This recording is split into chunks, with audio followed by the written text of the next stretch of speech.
In 1828, a boy stumbled into the streets of Nuremberg, barely able to walk or speak, with no knowledge of his own name or origin. He carried a mysterious letter, written by someone else, and what he revealed next would shock the entire world. It was May 26, 1828, in Nuremberg, Germany, when this pale, trembling teenage boy appeared near the city square. He carried an envelope addressed to a cavalry captain, containing a note claiming his name was Kaspar Hauser and that he had been raised in isolation. Kaspar could barely speak, walking like a child learning balance, repeating only, "I want to be a cavalryman, as my father was."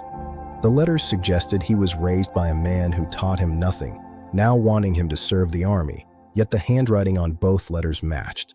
When questioned, Kaspar described living in a dark cell, fed only bread and water, with no human contact except a mysterious man who brought food. He claimed this man taught him to write his name, then one day took him to the city and vanished. Kaspar quickly became a sensation, with newspapers across Europe dubbing him the wild child of Nuremberg, drawing crowds eager to see him. Some believed he was a feral child, others claimed he was lying, but physicians confirmed his pale skin, unusual gait, and sensitivity to sound. These were all signs of someone deprived of sunlight and human contact for years, leading to his care under Professor George Daumer. Daumer taught Kaspar to speak, read, and write, and Kaspar learned quickly, yet his past remained an impenetrable mystery. Soon, a theory spread like wildfire. Kaspar Hauser was a lost prince, the rightful heir to the Grand Duchy of Baden, switched at birth. If true, his imprisonment was part of a royal conspiracy, and his sudden reappearance, a grave mistake. Before confirmation, an intruder broke into Daumer's house in 1829, striking Kaspar in the head with a dagger. He survived, but this attack only made his already strange story even more bizarre. In 1833, 5 years after his discovery, Kaspar was lured to a park in Ansbach by a letter promising new information about his past. There, a man in a dark coat approached him, handed him a small purse, and then tragically stabbed him in the chest. Inside the purse was a cryptic note. "Hauser will be able to tell you where I am. I come from the Bavarian border. I am a horseman." Kaspar staggered home, bleeding, and died 3 days later.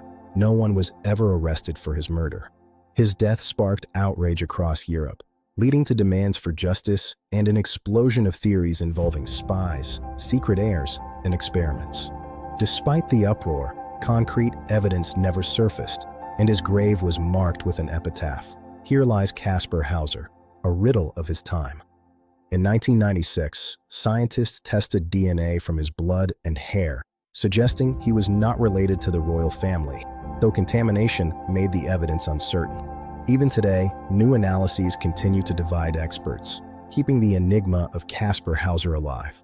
Kaspar's story inspired countless books, films, and psychological studies, with some calling him the first documented case of social isolation syndrome. Others believe he was a pawn in a political game that ultimately cost him his life.